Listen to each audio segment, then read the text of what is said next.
Yeah. Okay. Hello, friends. Welcome back. Today we have Matthew Lesko, who has a very unique skill set and experience that I think we're all going to learn a lot from. And I guarantee you're going to learn something you did not know today. So sit back, relax, or don't relax too much if you're driving. But Matthew, welcome to the show. Thank you. Nice to be here. Well, I'm not there, and you're having a hurricanes or whatever. I'm glad I'm not here. Yes, it's a windy spring day in Fort Worth, Texas today. The spring has sprung, which means tornadoes are blooming. Hopefully we get to record in our totality today. Matthew, tell us what you do. I want to hear you. What do I do? describe- Yeah. I wake up every morning and just can't wait to get up to work. And I've been like that most of my life. I mean, it's yeah, strange. Work has never been work for me. As soon as I left working for somebody. So it's never been work. And then this is what I think we all have in us. And I mean, you don't ask Picasso to retire from working, or anybody with a skill or a talent. We all have that kind of talent in something. So our mission, I think, is to find out what it is and how to use it to help other people and help hopefully get paid for it. And then you never work a day for the rest of your life, and you want to work for the rest of your life. I mean, to me, I'm 81, and I think just retirement just always sounded just boring as hell. Why would I want to retire and go to Texas and play golf for the rest of my life? And that's to do something you're not even good at.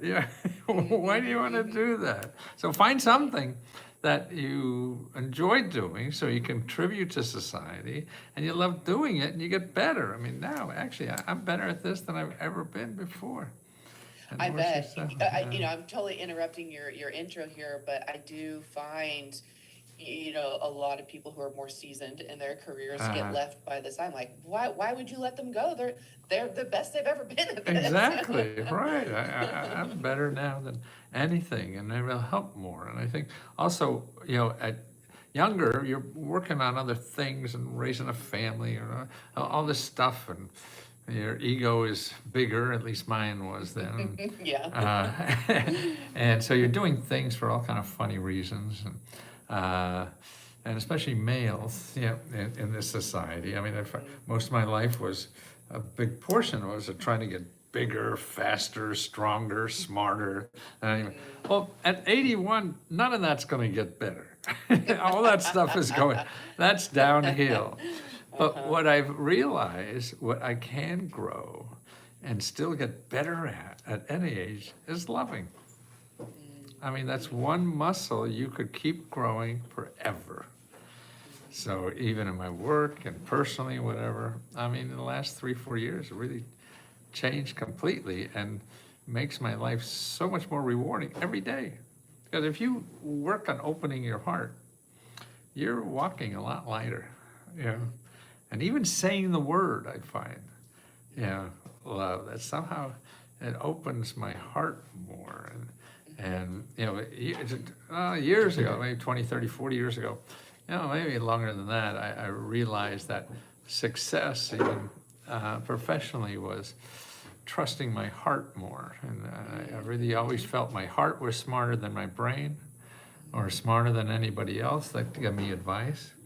I mean, to me, advice from experts, nobody knows what the hell to do in life. We're all guessing our ass off. We're all scared as hell and we don't know what we're doing. Yep. And so if you're success, and so they think you're an expert in things, you're not. We're experts in our own lives, nobody else's. So I can't understand what gives anybody the audacity to tell somebody else to do with their life when they don't even know what the hell to do with their own life. Yes, I like to say that we're all just two toddlers stacked in a trench coat. Right, exactly. But you do have a business, and it is? Yeah, what I do is show people how to take advantage of government programs. I've been doing this for 50 years.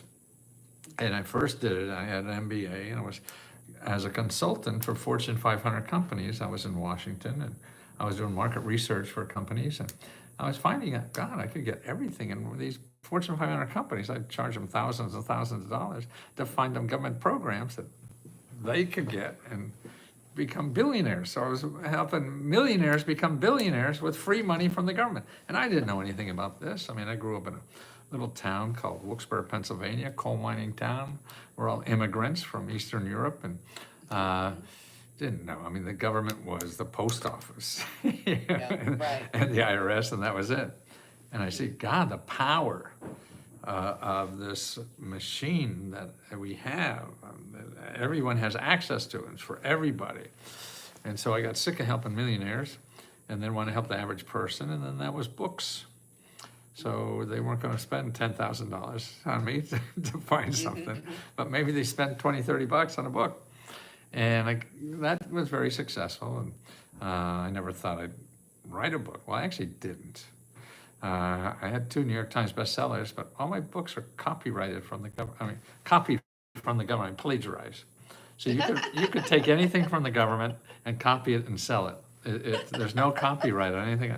I literally just cut and paste books from the government and sent it to New York publishers, and they publish it. Work smarter, not harder. Exactly. And it was all about marketing then after that.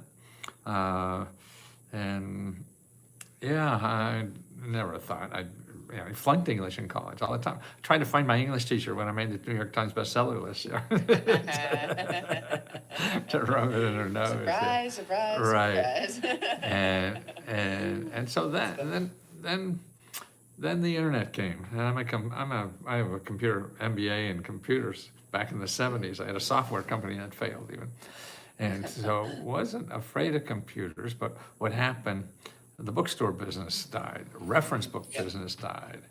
And I had to figure out how to do this. I want to keep doing it. So that was 10, 15 years ago, whatever. And I tried all kinds of ways, and then finally got onto something. I started as a newsletter, and that turned into a community. And now I see, because I always thought, well, I can't charge $5,000. I don't want to help people who could afford $5,000. I want to help people who can only afford $20. But I can't give you the kind of service I did when I was charging $5,000 for $20. Like you're in a service business. But what happened is this newsletter thing became people helping people, became a community. So now I call it a loving community of people helping other people to get grants, and I'm just a trained SEAL, and so we could grow, and that's been very rewarding to me to see that happen, because I always thought the government should be doing what I do. I shouldn't be doing this. This is just stupid, and I'll never get around to it. I've been waiting 50 years, so this looks like something that may happen. And well, and it's so interesting too, because it's not. I don't know. I think maybe the average person has a perception of what a government grant is, or who that would be for, who would be eligible for it. And you told me that it's in anybody. Yes. So if our audience is mostly fellow entrepreneurs, what is available to us? Yeah. Well, here, can you go online? I'll show you something. Sure. Okay. Go to sba.gov, and you don't want to copy the SBA. They don't have grant money, but they have a database you want. sba.gov / and then local -assistance. All right.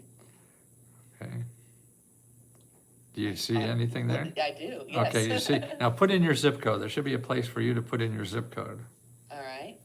I do see that. Okay. Put in your zip code. Okay. And you can put in 25 miles, 50 miles, doesn't matter, whatever. Okay. Okay. How many? All right. How many got there? It shows 5 resource partners. So that means there's 5 nonprofit organizations there that are there to provide free help to anybody who wants to start or expand a business. If you need publicity help, they'll help you get free publicity help. You need money, they help you get money. You have a legal problem, they'll help you get free legal help. You're going broke, they'll help you do that. I mean, all these services are free. But the problem is people will go to Google first. Right. And you'll never find these in Google because you put in business grants or whatever and you get 200 million websites. And Right. these right. may be in there, but you'll never find them. So that's why my life has been telling people what not to do, not what to do, but Right. not to Well, do. that's helpful. Right. Don't go to Google. If you have money, God bless you. Go to Google and spend your heart out. But if you don't have money, and that's why I'm trying to people, you can do things in this country, so many things without money, if you learn where that is, and it's not in Google. That's all we know. Now here's a chart of our government, not our government, the whole GDP, gross domestic product. The yellow is capitalism, so that's Google. 60% of everything in our government comes from Like about capitalism. 2/3, yeah. Yeah. Okay. So, but 40% comes from government and nonprofit organizations. So they're the people you have to learn how to use if you want to do things without spending money. And they're there for everybody. And the rich people know this. And that's why our government now is full of billionaires. Yeah, yes. Because they want to know about more. They want to get more. So they're, and the person who really needs to do something, wants to do something and doesn't know, won't go there and get trapped in Google and feel it's not for them and get angry. Now there's another website I'd love, and particularly for entrepreneurs, because when entrepreneurs are starting something, they need to still live and pay for stuff. Yeah. And so money doesn't come in just because you say you started a business. So for that, there's another website to start with. It's called findhelp.org. If we could take a look at that. Findhelp.org, yeah, all right. This is a first for the impatient entrepreneur. Live live searching on the show. Findhelp.org, is that what you said? Yes. Okay. Okay, now put in your zip code. Okay.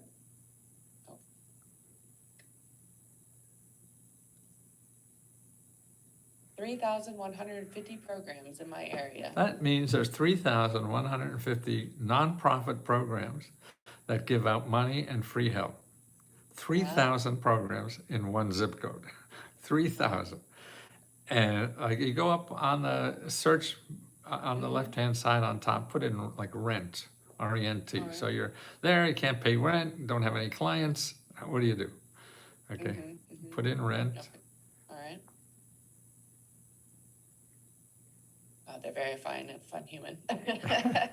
Right. Here we go. Yes. Looks like we have a few 79 related. Yeah. Right. So there's 79 nonprofit organizations that give out rent money. Now everybody think, well, there's one maybe, and see the other thing I'm fighting, people will hear about a grant and they'll go apply and they're not eligible. Yeah, I tried and I'm not eligible. No, did you try 79 places? It's sort of like asking one person for a date and they say no.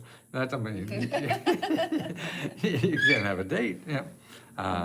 And that's it. So it's educating people about this, and it's different because also we're used to people selling us stuff, so they're nice to us. We don't have to work hard to get what they have. This is the reverse. You have to do the work hard because they're getting paid no matter what they do for you. So we are recording this episode in March 2025, and things are changing at the government level. How is this affecting your advice, your clients, your community, anything at all? Or? Ignore what they're doing. I mean, they're doing a lot. They're doing a lot of stuff that are headline grabbing, and that's what they're good at. Hurting some people, and I think they're good at that too. But more importantly, for you to take advantage of things. I mean, the worst things that I could see might happen will be they'll screw up something and you can't get it as easily or something. I mean, it's all just going to be around the edges stuff. Majority of this, the government gives out an average of $18,000 to every adult every year, and that's going to keep going. And if they mess around with the edges somewhere, it may or may not hurt you. I mean, there's enough other things going on that that may or may not hurt you. I mean, you may get hit by a bus. Yeah. And so you have to really just go after the places and start calling. The other thing that people don't realize, it's all about people. It's not about Google. It's not about AI. It's not, well, actually AI is good in this, but it's people want to go on the internet and find something to apply to. No, you can't do that because it's too complicated out there. You'll never know what is exactly for you until you start talking. So whether it's talking to those 70 people that are giving out rent money or to the 6 or 7 people that help with businesses, you ask them what is good for you. So we can't, a layman can't understand the government stuff and what it really means, and there's different stuff anyway, and it's too complicated. It's like me reading a book on public relations and think I know what to do, Right. And it's the same thing. So you have to talk to people. And see, the neat thing about this, they're not corporations that are trying to get money from you. So they already got paid. They don't have to worry, a salesman trying to get money off you. So they're real nice to you, but the problem is the motive. All they want is money from you. The other people, they don't have the motive to try to get money off of you. So that's why, to me, you have to use your personality to do that and to be nice so that they want to help you as a human. And that's a natural instinct for all of us. We all want to help each other in life, right? Right. I would agree with that. Yeah. Now, so you've been on your own as an entrepreneur, and it sounds like at least more than one business now for a few years. Would you say that you're an impatient entrepreneur? Oh, we all are. I think that's why you're an entrepreneur. It could be greedy. It could be, but yes, it is because. But that's a good fire to have. If you're not impatient. The problem with that, though, is the damage you create to the people around you, and that's what you have to be very concerned of. And my wife has this joke, how was sales yesterday? And if they're down, I have probably the same feeling as I did 40, 50 years ago when I thought I was going to be bankrupt. The same feeling, one bad number, and it's, I'm out in the street, okay, let's pawn the silverware. Well, oh my gosh, this, knowing that you've been around the block a few times, knowing that we're all in this together. This is not a unique, things are a little bit soft. In 40 years, if I'm still doing this, then maybe I might be still feeling the same way. I don't worry about, and by 40 years, your kids are grown and everything, like, you own your house. And so there's less problems with just really eating. But there's still that, because I think you learn as an entrepreneur that how insecure life is. Right. And you know that it's not going to happen unless you do something. And it's all up to you. There's nobody on a white horse going to come up on the door and whisk you away. So if you don't do it, it ain't going to happen. And that's the good part, because then you have control of that. Working for an organization, you have no control over any of that. And so your life is in other people's hands. At least this way you have control. So if I had to go out and deliver pizzas while I did this or something, I would do it. Right. And that, I think, is, as an entrepreneur, is because, anybody I worked with for 6 months, I hated it and thought they were an asshole and had to get out of there. And I always thought, well, I'd rather have people working for me and think I'm an asshole. At least I'm having fun. And that sounds like a better deal in life. Well, hopefully you're not. You seem like a nice person. But see, what's important about entrepreneuring, I think, and as a human, is growth. And or organic, or like a flower, a tree, or anything has to grow. So the thing about growing is you have to be in the right pot. You got to put you as a plant have to have the right pot for you to grow. So I knew working for somebody was I'm not going to grow. Right, And if you're right. not growing, you're miserable. And then that's where you take it out on friends. You come home and kick the dog. Yeah, yeah. It can affect you in ways you don't even realize. Absolutely. Like you just get immersed in Right, the water of your environment, right, and the people who love you are like, dang. right, exactly. No, absolutely. No, we take it out on loved ones. I mean, and what I really believe now more than ever uh, is that if you love somebody, you have to help them do whatever they want to do. I think that's our mission in life, to love somebody. We get enough negative stuff for everything. Yeah, and if they ask you, you think it's good, you tell them it's fucking stupid, but you don't have the right, to stop them from doing. They're trying to listen to their heart to do something that they think is good for them. And that's how so if you're an entrepreneur and thinking that, and your loved one has 15 reasons why you're gonna fail, to me, the answer is, I know. And just don't even discuss that. I said, Yeah. there's 50 reasons you're gonna fail to do anything, Right, And so right. that's an easy job, to find reasons to fail. And loved ones, I feel, are your worst enemy in trying to do something in life, because they don't want to see you fail and hurt. Yeah. And just think of my kids. Do you have kids at all? I do. Okay. Too. So when they start to walk, okay, and I remember my kids go over to the coffee table and pick themselves up and take a step and fall on their ass. Now, if I was trying to protect them from being hurt, I said, don't take a step, you're gonna fall, right? Yeah, They have to. right. So all our life, if we're gonna do something new, we have to fall. That's the only way you're gonna get and learn. That's the only way you're gonna grow. Otherwise, you're gonna be pushing around in a wheelchair forever. Well, been thinking a lot about the fact that success is a terrible teacher. If you just because you do it well, like if you do it right over and over again, you don't necessarily know which piece is right. You're right. But if you fail, it's much easier to pull up the Exactly, variables and right. say like, oh, okay, this didn't go well, and yeah, you don't learn much if you just are naturally great at everything. No, fail, you learn. I mean, success is not learning at all. You don't learn anything in success. You only learn from failures. So, how, other than failing, how do you stay on top of trends or what's happening? Are you reading books? Are you listening to podcasts? Are you reading the news? Are you going to conferences? Like, how do you make sure that you can Answering questions, Okay. doing these podcast things now, I've heard. I thought, well, I was sort of thought I'd do it for marketing, but actually it's more than that.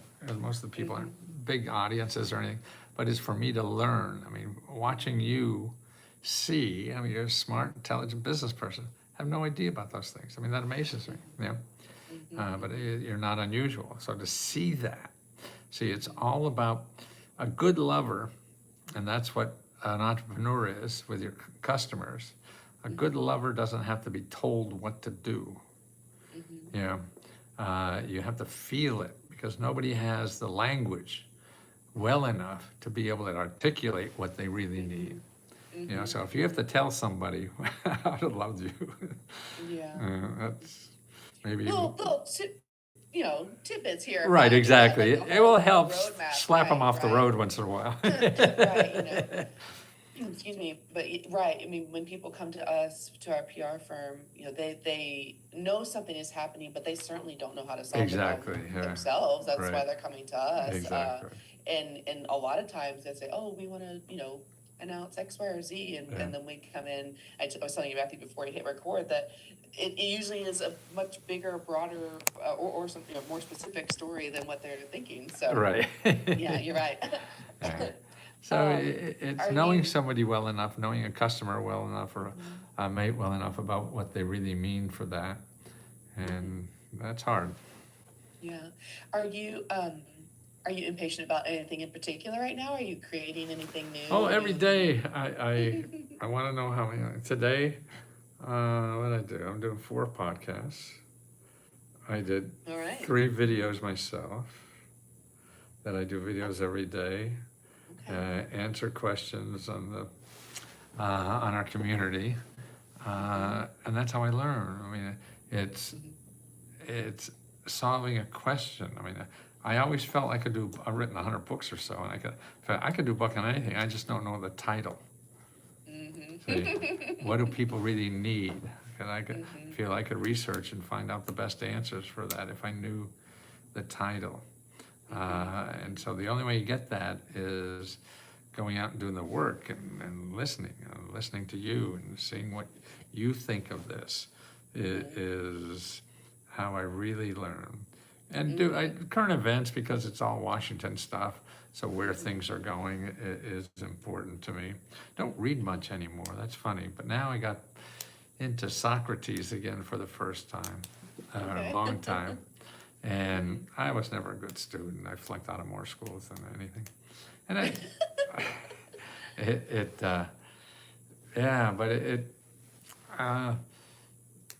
but philosophy I always understood. I mean, why are we here? What are we doing? You know, who answers that? I mean, it's not just making money.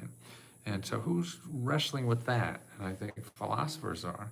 I mean, when I went to college, the only books I bought, I never even studied, was philosophy. I never even knew how to spell the word. And still probably don't. But it is, how do you live for something above yourself? Right. That, and maybe people use religion. I was growing up Catholic, and that was easy to get out of.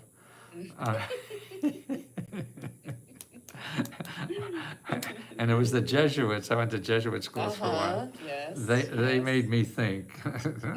Yes, my father as well. He Went to Jesuits. Jesuit school. Yeah, and he was a philosophy major. Oh, really? See? Yeah, he learned how to think. Well, see that I never knew this thing of philosophy.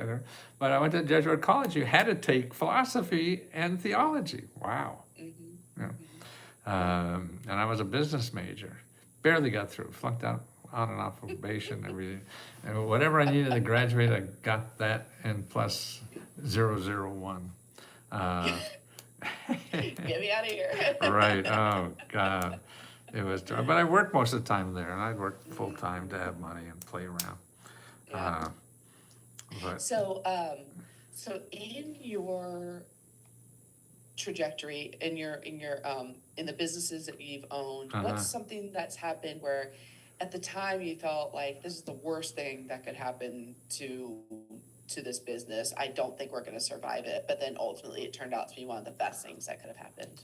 divorce. Divorce. I was divorced twice. And that I mean, even though if you want it to, it's still wrenching scars. Right. And it was amicable in a way. I mean, we didn't fight or anything. I just gave him everything and went on my way. But still, it rips you apart, and I never knew how much. I've had a bunch of failing businesses. That doesn't matter. I'll hustle somewhere, and it's fine. And the key to life, I think, is your overhead. So if you keep that low, so you plan. I think of the worst case all the time, so I don't get top. Because if you don't do that, then if you have all this stuff, my biggest fear in life is having to do something for the wrong reasons. So I have to suck up to somebody to get money that I hate doing it or whatever, and that hurts my heart more than anything. So a way to stop that is your overhead, so you don't get trapped into doing things. Live poor, Right. and so nobody controls you, so you could grow. Because otherwise, you'll be doing things that you don't think is right for you, but you're doing them. I mean, there's a certain level you have to take care of yourself. So whether it's delivering pizzas or whatever, you got to do that shit. But then after that, it's how much you get caught up in doing something that you don't feel right about it, but you're eating it because whatever. Well, Right. it's that whatever that you're doing it for. You got to make sure that doesn't do that to you. Yeah. I think when you're able to be lean and nimble, you can Right. you can take big swings Right. and be really, really creative. Once Exactly. you move beyond that, you move into a place of like having to protect and play defense Right. versus offense, Oh. and then you're just playing keepy uppy. Exactly. Yeah. And that's not as much fun. Not at all. Not at all. And yeah, I mean, thinking 81 years old. I didn't. If I knew 81 was going to be this much fun, I would have got here a lot earlier. Gives us something to look forward to. What's something when you were growing up, a personality trait of yours you were made to feel like was a weakness? Maybe you were told directly, like, Matthew, you need to work on this, or you just perceived it by how people were treating you. But now, well, I was fat. Now you see it's actually but now it's your superpower. Well, I was fat. Yeah, that was my life, and that's fine. I had a personality, so that worked out. But I was not a jock. And growing up in the 50s as a guy, and I wasn't good in band, or it was either a jock, band, or a student. Now, all three of those were not me. Oh boy, Yeah. Where did you fit in?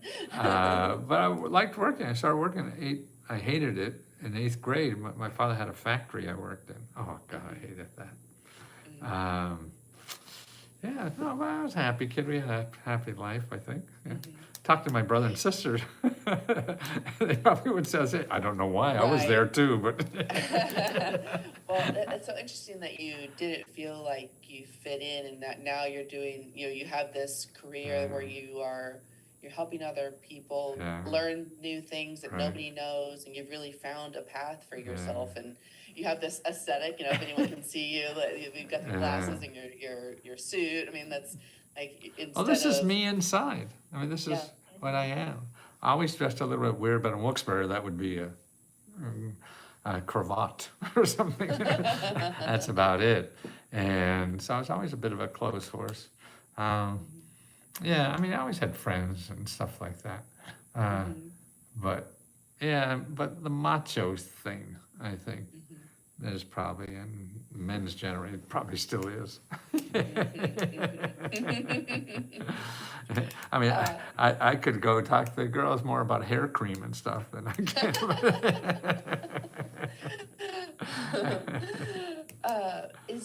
You've given us a lot of advice today, but what's a piece of advice you can give our listeners to make their lives and businesses stronger and better today?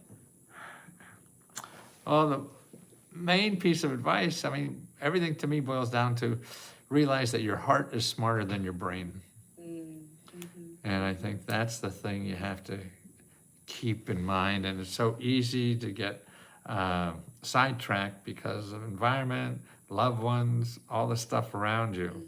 It's so hard to keep on a track because because the track you want to be on, and we all have to be on, requires failure and hurt, things like that. And that's the only way you grow.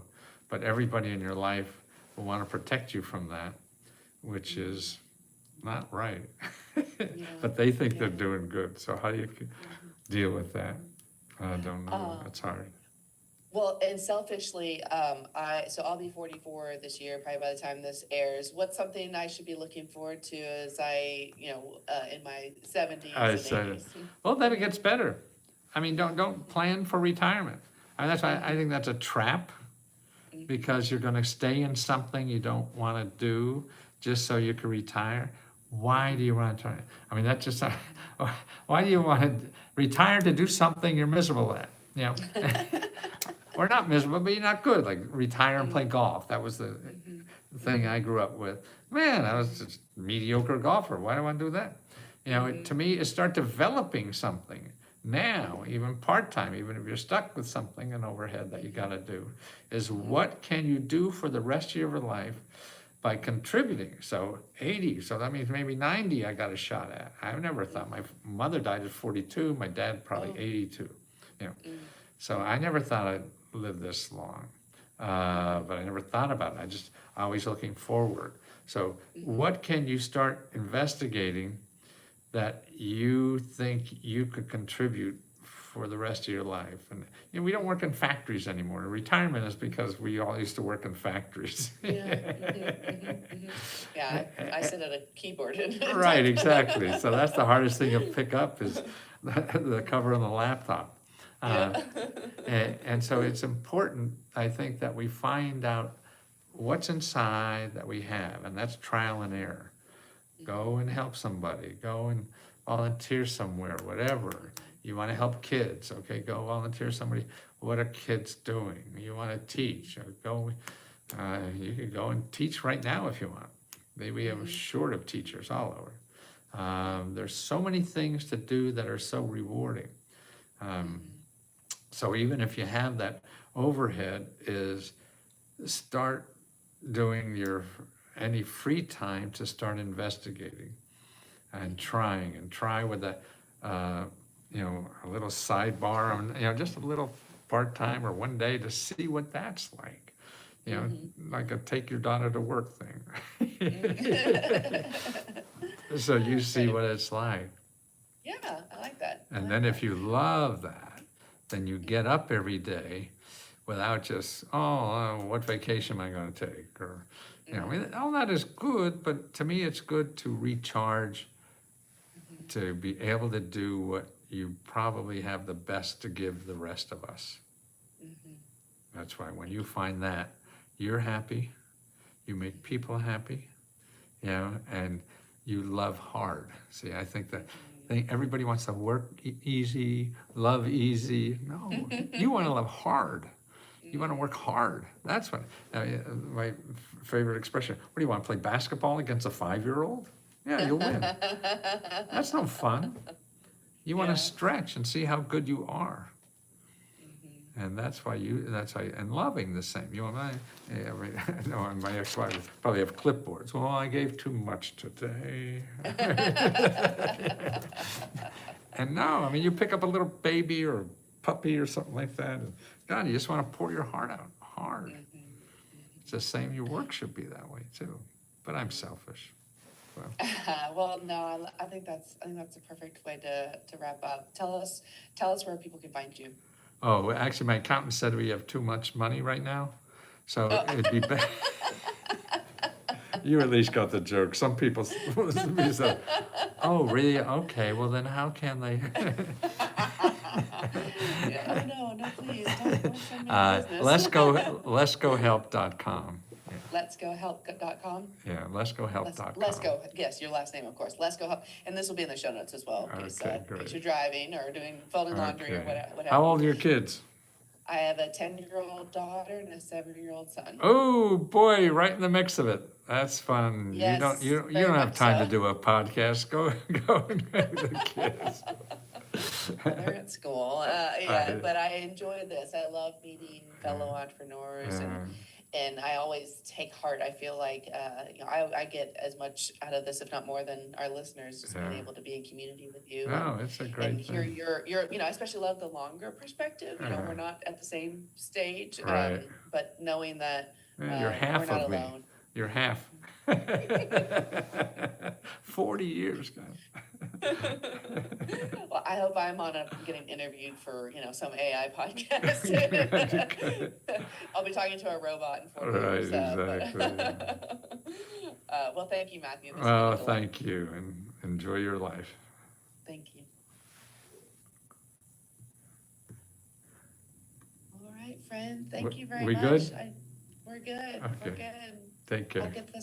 I'll get this off to editing, and then once it's done, we'll route it to you and Catherine, I think. Right, exactly. And if y'all can share it, I'd appreciate it. You betcha. Okay. All right, thanks, Thank you. Bye bye.